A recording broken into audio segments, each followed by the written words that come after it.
Before the ring. The night the test results arrived, the rain in Lagos sounded like a drumroll, slow, heavy, unavoidable. Tunde stared at the paper in his hands, the streetlight painting his face gold and shadow.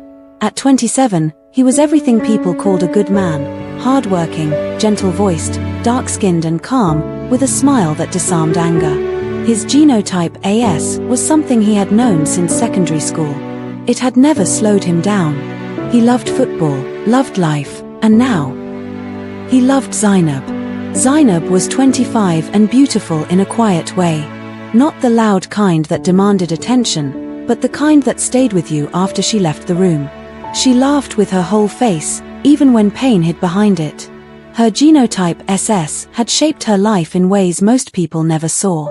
The hook of their love was simple. They understood each other. But love, tonight, had met science. They sat across from each other in the clinic's waiting area, plastic chairs creaking as if they too were nervous. Tunde, Zainab said softly, already knowing what his silence meant. Say it. He swallowed. As she nodded. No tears.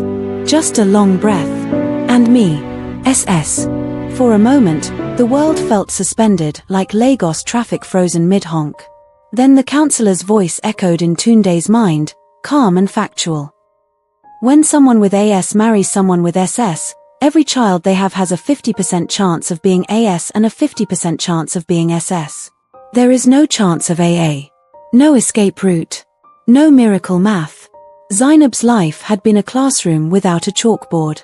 She knew sickle cell intimately, the bone-deep pain that came like a thief at night, the hospital stays, the 4 drips, the days her body felt like it was fighting itself. Sickle cell disease, SS, wasn't just being sick often. It was red blood cells shaped like sickles instead of smooth circles, cells that blocked blood flow, causing pain, organ damage, infections, and sometimes early death. People think SS is just weakness, she once told Tunde.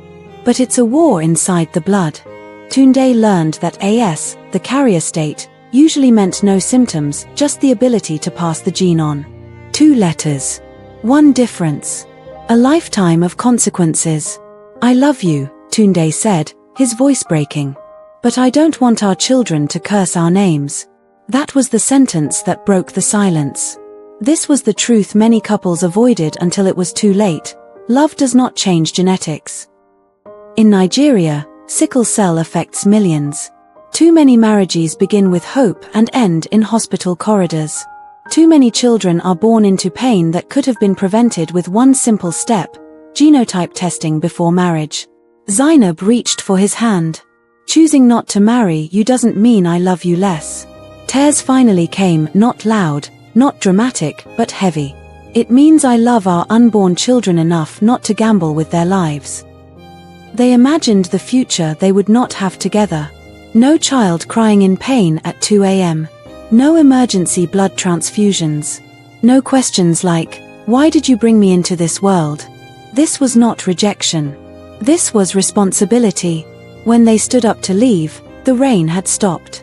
The road glistened, reflecting the streetlights like fragile hope. Their story wasn't a tragedy.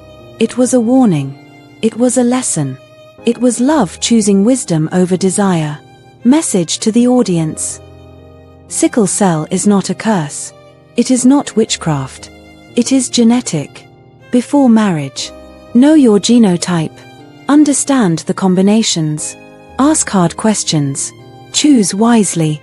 Because sometimes, the most powerful act of love is knowing when not to marry. And sometimes, walking away today saves generations tomorrow.